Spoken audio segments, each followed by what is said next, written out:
बाकीचा किती गोंगाट असला तरी तुमचं लक्ष माझ्याकडेच पाहिजे. तरी अवधानी याकडे दिली.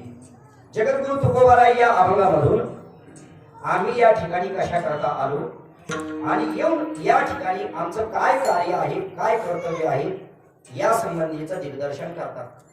या भूतलावर भगवान परमात्माही येतो, संत महात्मे येतात आणि जीवही येतो.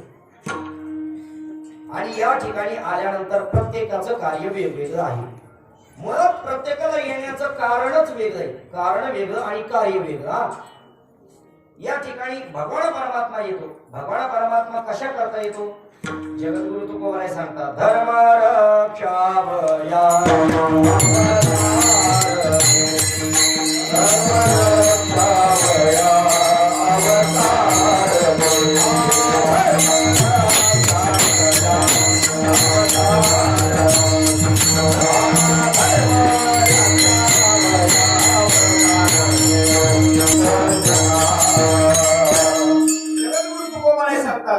भगवान परमात्मा या ठिकाणी येतो.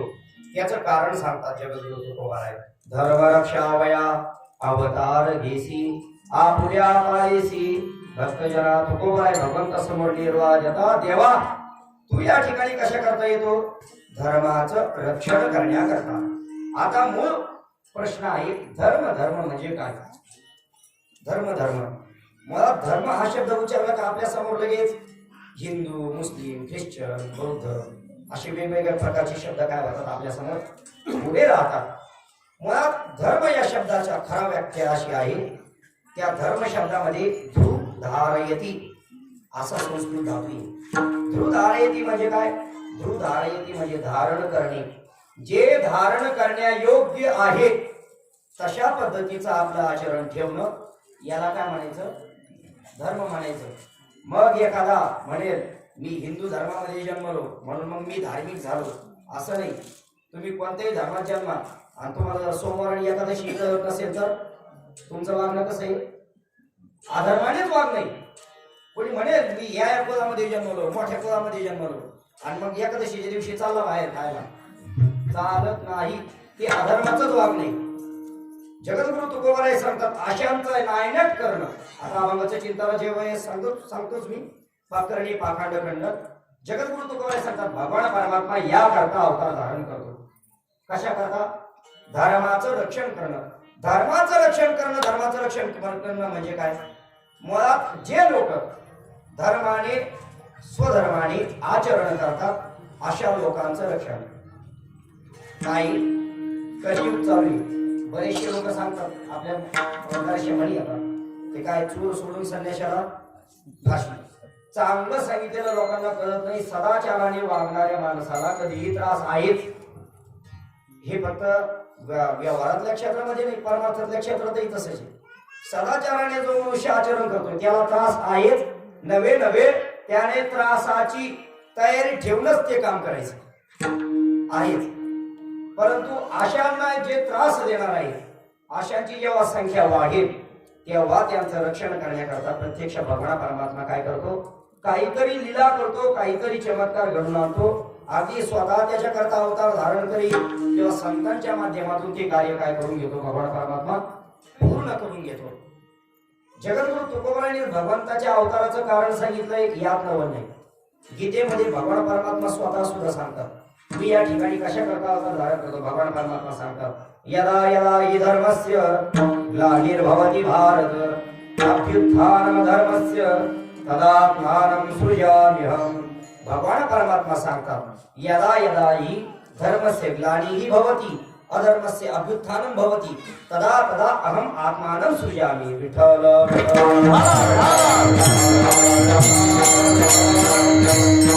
भगवान परमात्मा सांगतात जेव्हा जेव्हा धर्माला ग्लानी येते. ग्लानी येणं म्हणजे काय? आपल्याला व्यवहारामध्ये एखाद्याला ग्लानी येणं म्हणजे काय? चक्कर येणं, भुर ते काय म्हणतात त्याला? भोवल. ते भोवल येणं म्हणजे काय होणं? पडणं, खाली ढासळणं. जेव्हा जेव्हा धर्माचं आचरण करणाऱ्या लोकांची संख्या कमी होईल म्हणजे धर्माला ग्लानी येईल आणि अधर्माचं अभ्युत्थान होईल तेव्हा मी काय करतो? अवतार धारण करतो. असे जगत भगवान परमात्मा काय करतात निर्वाळा देतात ज्ञानोबा त्याच्यावर गोड विश्लेषण करतात जे धर्म जात आगवे युगायुगी म्या रक्षावे ऐसा भोगू हा स्वभावे हा दिवसे ज्ञानोबा भगवान परमात्म्याच्या मुखामध्ये शब्द घालतात जे धर्म जात आगवे जे धर्माने आचरण करणारे आहेत अशी सगळी आगवे युगायुगी म्या रक्षावे प्रत्येक युगामध्ये मी यांचं काय करावं रक्षण करावं असा माझा आद्य स्वभाव आहे भगवान परमात्मा सांगतात मग अशांचं रक्षण करण्याकरता भगवान परमात्मा सांगतात म्हणून अजत्व परती ठेवी मी अव्यक्तपणही नाठवी जे वेदी धर्माती अभिभवी अधर्मुहा ज्ञानोबा गोड वर्णन करतात भगवान परमात्म्याच्या मुखामध्ये शब्द घालतात त्या भगवान भक्तांचं रक्षण करण्याकरता धार्मिक लोकांचं रक्षण करण्याकरता भगवान परमात्मा सांगतात मी माझं असणारं जे मूळ स्वरूप आहे ते सुद्धा बाजूला ठेवतो मग भगवान परमात्म्याचं मूळ स्वरूप कसं आहे हो भगवान परमात्मा या श्लोकाच्या वरच्या श्लोकामध्ये सांगतात आजोपी सन्न व्यात्मा भूतानामीश्वरोपी सन प्रकृतीं स्वामधिष्ठाय संभवाम्यात्ममाया भगवान परमात्म्याचं मूळ स्वरूपच मुळात असं आहे निर्गुण निराकार असा परमात्मा आहे परंतु असा असणारा निर्गुण निराकार परमात्मा सुद्धा आपल्या भक्तांकरता काय होतो साकार होतो सगुण साकार बनतो निर्गुणाकार झाला गुणवंत झाली दंडवत पुजोनिया असा असणारा मग भगवंताचं स्वरूप कसं आहे हो रंग नाही रूप नाही नाही वर्ण छाया निराकार निर्गुण तुझी रघुराया तुकोबराय सुद्धा सांगतात आनंद अपय नित्य आनंद अपय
आनंद अद्वय नित्य निरामय अर्थात भगवान परमात्म्याला रंग नाही रूप नाही निर्गुण निराकार असा असणारा परमात्मा अव्यक्त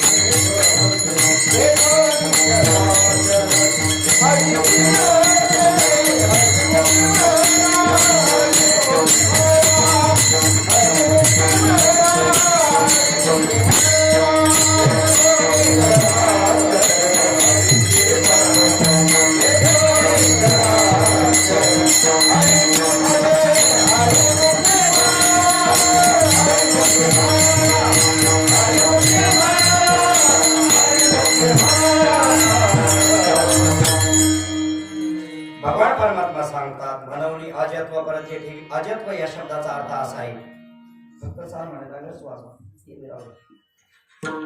अजत्व या शब्दाचा अर्थ असा आहे जत्व या शब्दामध्ये जन्मन असा अर्थ आहे अ म्हणजे नाही ज्याला जन्मही नाही आणि मृत्यूही नाही असा म्हणजे कोण भगवान परमात्मा परंतु भगवान परमात्मा सांगतात हे असणारं रूप मी काय करतो बाजूला ठेवतो आणि काय करतो भक्तांकरता अवतार धारण करतो त्याच्यानंतर मी अव्यक्तपणही नाठवी भगवान परमात्मा कसं व्यक्त होण्यासारखं नाहीये भगवान परमात्म्याचं स्वरूप शब्दातीत असं आहे परंतु भगवान परमात्मा सांगतात मी असा अव्यक्त असणारा सुद्धा व्यक्त होतो केव्हा जेवे धर्माती अभिभवी अधर्म हा हे झालं कारण भगवान परमात्म्याला येण्याचं। आणि या ठिकाणी येऊन भगवान परमात्मा काय करतो तू करत भगवान परमात्मा पुढच्या श्लोकामध्ये सांगतात परित्राणाय साधूनां विनाशाय च दुष्कृतां धर्म संस्थापनार्थाय संभवामि युगे युगे। भगवान परमात्मा सांगतात साधूनां परित्राणाय दुष्कृतां विनाशाय च धर्म संस्थापनार्थाय अहम युगे युगे संभवामि। भगवान परमात्मा सांगतात साधू लोकांचं रक्षण करण्याकरता तीन कारण सांगतात बरं का भगवान परमात्मा येण्याचे। पहिलं कारण साधू लोकांचं रक्षण, दुसरं दुष्कृतां विनाशाय वाईट लोकांचं निर्दलन करण्याकरता, आणि तिसरं धर्म संस्थापनार्थाय त्याच्यावर ज्ञानोबा गोड वर्णन करतात विठ्ठल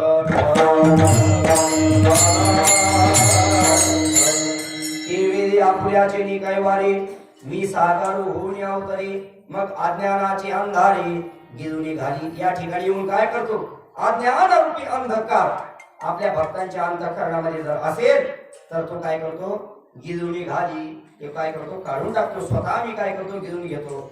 दैत्यांची कुले नाशी साधूचा मानू दिवशी धर्माशी नीतीशी शेष भली। या ठिकाणी येऊन काय करतो दैत्यांचे कुल नासून टाकतो, साधूंचा मान मिळवून देतो आणि धर्माची आणि नीतींची यांचे काय करतो जोड घालून देतो। आणि जेव्हा धर्म आणि नीती एकत्र नांदतील ते वेळेस मात्र त्या योग्य लोकांसाठी काय आहे दिवाळी आहे। ज्ञानोबा सांगतात मी या विवेकाची काजली फेडून विवेक दीप उजली तरी योगिया पाहे दिवाळी निरंतर सत्सुखे विश्व कोंदे धर्मची जगी नांदे भक्तानी गती दोंदे सात्विकाची। भगवान परमात्मा सांगतात अशा पद्धतीची स्थिती झाली का योगी लोकांना सतत दिवाळी अर्थात आनंद असल्यासारखा वाटतो आणि मग ते काय करतात सत्सुखाने विश्व हे काय होतं कोंदून कोंदून भरल्या जातं।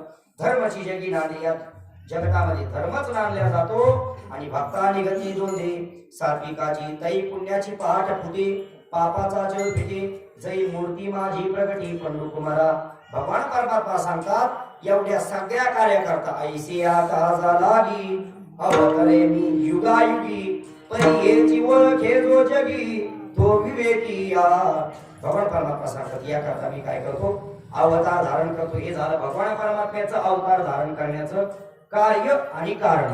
बरं त्याच्या पुढचा उल्लेख आपण जीवाचं बघू, संतांचं थोडस पाठीमागे ठेवू, जीवाचं बघू।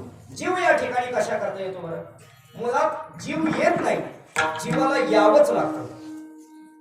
त्या प्रारब्धाच्या संबंधाने जर थोडस चिंतन करायचं झालं तर तीन प्रकारचे प्रारब्ध मानले जातात स्वेच्छा प्रारब्ध परीच्छा प्रारब्ध अनिच्छा प्रारब्ध। स्वेच्छा प्रारब्ध म्हणजे स्वतःच्या इच्छेने, परीक्षा म्हणजे दुसऱ्याच्या इच्छेने आणि अनिच्छा म्हणजे इच्छाच नाही। त्याच्यामध्ये कीर्तनकार मंडळी गोड वर्णन करत असतात। स्वेच्छा प्रारब्ध म्हणजे संतांचं येणं ठरतं, संत महात्मे स्वतः या ठिकाणी काय करतात येतात। त्याच्यानंतर भगवंताचं येणं हे परीक्षा प्रारब्धाने भगवंताला काय केलं जातं आणलं जातं। आपण भगवंताची जे काही प्रमाण आहेत येण्याची ते सगळे प्रमाण बघा आणीला ही रूपामध्ये करुणी खरे हरिदासी वैकुंठीचा देव आणीला भूता धन्य तो आगला पुंडली। अर्थात या ठिकाणी भगवान परमात्म्याला आणावं लागतं आणि जीवाला यायची इच्छा नसते परंतु यावंच लागतं का जगद्गुरु तुकोबाराय सांग शांती ब्रह्मश्री संदेश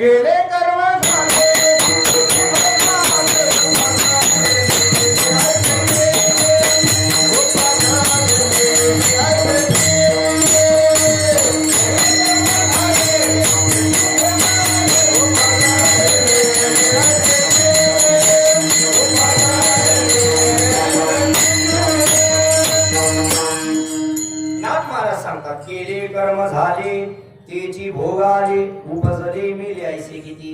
आपण पूर्वजन्मामध्ये जे कर्म केले त्याचा भोग भोगण्याकरता मनुष्याला यावंच लागतं। बरेच जण विचार करत असतील ते पुनर्जन्म मानणारे न मानणारे जे लोक आहेत ना ते सांगतात काय म्हणे जोपर्यंत आयुष्य तोपर्यंत मजा करून घ्यायची मजा करून घ्यायची नंतर मेल्यावर कोण कोण येते पाहायला म्हणे कशाला। असं नाही सुट्टी नाही कोणाला कोणाला सुट्टी नाही भगवंताच्या दरबारामध्ये। ते म्हणतात ना भगवान के यहाँ देर है लेकिन अंधेर नाही हे वाक्य ढासून मनात भरलंच पाहिजे। तुम्ही या जन्मातून सुटाल इथल्या कोर्टातून सुटाल परंतु भगवंताच्या कोर्टातून मात्र कधीही मनुष्य सुटत नाही. अर्थात आपल्याला केलेल्या कर्माचा भोग भोगण्याकरता या ठिकाणी यावंच लागतं. अजून काही कारण आहे. जन्म घेणे लागे वासनेच्या संगी तिची झाली अंगी हरिरूप. नाथ महाराज सांगतात या ठिकाणी जन्माला कशा करता यावं लागतं. पूर्वजन्मामध्ये काही वासना शिल्लक असेल. तुकोबाराय सांगतात वासनेचा संग होय अंतकारी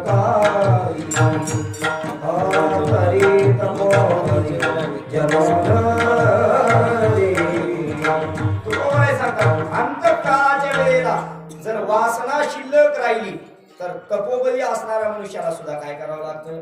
जन्म घ्यावा लागतो. अर्थात या वासना आपल्या शिल्लक राहतात. आपल्याला जड भरत राजाचं सर्वांना दृष्टांत माहिती आहे. मी तो दृष्टांत सांगून वेळ घेणार नाही कारण अजून बरंच सांगायचंय.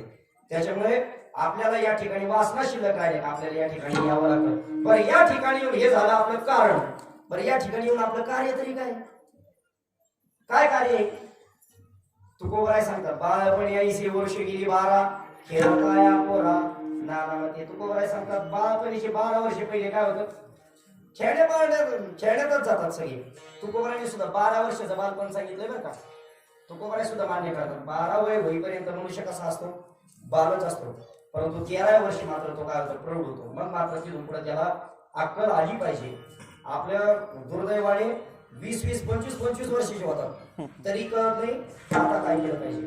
आपल्या आयुष्याचं गणित सांगताना तुकोबारायने गोड सांगितलंय अल्पायुष्य मानवी क्षेत्रगणिले अर्धरात्र काय मध्ये बालत्व क्रीडा रोग आणि क्षय एवढे 4 गोष्टी सांगितल्या. आणि तुकोबाराय म्हणतात मग अशा 4 गोष्टी तुझ्या जीवनात आल्यानंतर मग काय भजनासी उरले ते पाहिजे. ऐका ऐका इकडे लक्ष द्या. माझा आवाज तरी पण शेवटपर्यंत येतोय बरोबर एक नाही. ऐका तुकोबाराय सांगतात जर तुझं आयुष्य जर जन्म ते बालपण तारुण्य जरा याच्यामध्ये जात असेल तर मग मात्र काय उरलंय. हा इथंच प्रॉब्लेम तुका म्हणे येते काय बरं. तुकोबाराय सांगतात जर तुझं आयुष्य जर पूर्ण या 4 गोष्टीमध्ये जात असेल तर तुला भजन करायला उरलंच काय. बरेचशा गावामध्ये म्हणजे सगळ्याच गावामध्ये बरेचसे लोक असे असतात विचारायचे महाराज परमार्थ करायचं वय का तुमचं सध्या खेळायचे बागडायचे मजा करायची दिवस.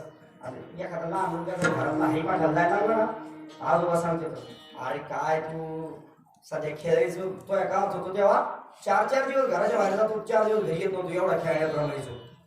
आणि तू खुशाल हरी म्हणत जायला परमार्थ करायचं वय का परमार्थ कधी करायचा म्हणजे म्हातारपणी करायचं. तसं म्हातारपणीच्या बापाने ठेवलं काय आपलं आता युवक आणि आल्याचे सांगतो.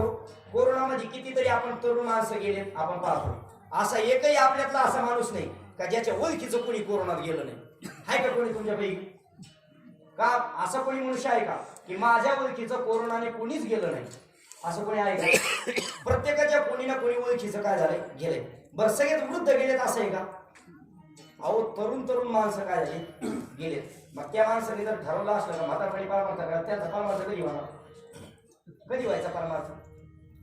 त्यासाठी त्या भागवतामध्ये गोड वर्णन आले. भक्त प्रल्हाद आपल्या सवंगड्यांना सांगतात कौमारी आचरित प्राज्ञा धर्मान भागवतानी भक्त प्रल्हाद आपल्या त्या बाल गोपाळांना सांगतात सवंगड्यांना अरे शहाण्या माणसाने कुमार अवस्थेमध्येच भागवत धर्माचं आचरण केलं पाहिजे. म्हातारपणाची वाट बघायची नाही. काय केलं पाहिजे आता लगेच करा लागोपाठ जरा पंढरीची वाट जव नाही चपेट घात पडला काळाचा अशा पद्धतीची आपली अवस्था झाली पाहिजे. अर्थात या ठिकाणी येऊन आपण मात्र जे करायला पाहिजे ते करत नाही. मग आपलं काय होतं लोकांना त्रास देण्यात जातं. मी सांगितलं बालपण तारुण्य कशामध्ये जातं तुकोबाराय सांगतात तारुण्याच्या मध्ये न मानी कोणाशी सदा मुसमुसी धुई जायचा आठवणी वेठोणी बांधला मुंडासा फिरत असे म्हैसा जनामध्ये. तुकोबाराय गोड वर्णन करतात. आता खरं तर ते गोड सगळ्या अंग सांगितले पाहिजे तर ते आता वेळ हे पडते बघून घ्या नंतर अंग. तुकोबाराय सांगतात तारुण्याचा मध असतो. मध म्हणजे काय असं असतो हळद एक सांगू शब्द माफी मागून माज असतो माज तारुण्याचा. कशाला मानत नाही अजिबात. घरातल्या वडील धाऱ्या माणसांना मान देत नाही. ते नाही दिवे पाड वरती करी मान नाही तो समान भली असेल. तुकोबाराय सांगतात जे मोठमोठे लोक आहेत ना त्यांच्याशी सौजन्याने वागणं नाही काही नाही. मी म्हणजे कुणीतरी आहे अशा पद्धतीची. बरेच लोक असतात ना लात मारी तिला पाडी काढी अशी काय करतात हे करतात. प्रत्यक्ष याचं टंगड मोडतो तरी काहीच होत नाही. परंतु प्रत्येकाच्या तारुण्याचा मध असतो. तुकोबाराय वर्णन करतात याच्यामध्ये तारुण्य निघून जातं. आणि म्हातारपणी तुकोबाराय सांगतात, म्हातारपणी खेटे पडसे खोकला हात कपाळाला लावणी बैसी. तुकोबाराय गोड वर्णन करतात. म्हातारपण पडस खोकला या सगळ्या दिने काय होतो, जर्जर होतो मनुष्य. त्या काळात शुगर वगैरे हे आजार नसावेत. तुकोबारायांनी त्याचं वर्णन नाही केलं, परंतु हे बहुतेक आपण पाहतो 100 माणसापैकी 70% लोक शुगरचे पेशंट आहेत बरं. 70% लोक फक्त जे चेकिंगला गेले नाहीत ना ते अजून तरी गोड गोड खाते. तर चेकिंगला जाऊन बघा शुगर चेकिंग असं आहे. प्रत्येक जण काय होतो, आजारी पडतो. तुकोबाराय सांगतात, म्हातारपणी थेटे पडसे खोकला हात कपाळाला लावणी बैसे. कपाळाला हात लावून बसतो. आणि मग आता काय करायचं, मग तेव्हा मात्र परमार्थ होत नाही. जने सुखाचे दिल्या घेतलाचे अंतरे काळीचे नाही कोणी. तुकोबाराय सांगतात, झाल्या ही न शक्ती नाक डोळे गळती सांडोणी आपटी राणा पोळी. तुकोबाराय सांगतात, हीन शक्ती होते. हात पाय चलत नाही, तर पाय उचलत नाही, पाय उचलायला थरथर कापतो. आणि मग असे असताना आपले जे जवळ जीवलक ज्यांच्यासाठी पूर्ण आयुष्य झिजवलेलं असतं ना, असे लोक कोणीही जवळ येत नाही. हे आपल्या डोळ्यासमोरची उदाहरण आहे. अशात आपलं आयुष्य निघून जातं. परंतु हे झालं जीवाचं. मी सांगितलं देवाचं कारण कार्य, जीवाचं कारण कार्य. या ठिकाणी तिसरा घटक आहे तो म्हणजे संत महात्मे. संत महात्म्यांचं कारण काय आहे, जगद्गुरु तुकोबाराय सांगतात. या ठिकाणी आम्ही कशा करता येतो, आम्ही वैकुंठ